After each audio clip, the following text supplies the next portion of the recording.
You might be wondering why I'm burying a soda bottle here in the garden. Well, I'm creating a drip irrigation system for these two bushes.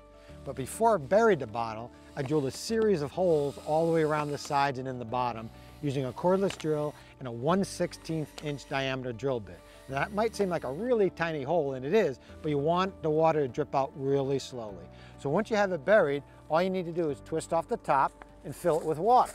Now, you could use a garden hose if you're really close to a hose, but if you're not, this is great because all you need is a funnel and a bottle of water, and you just want to fill it up.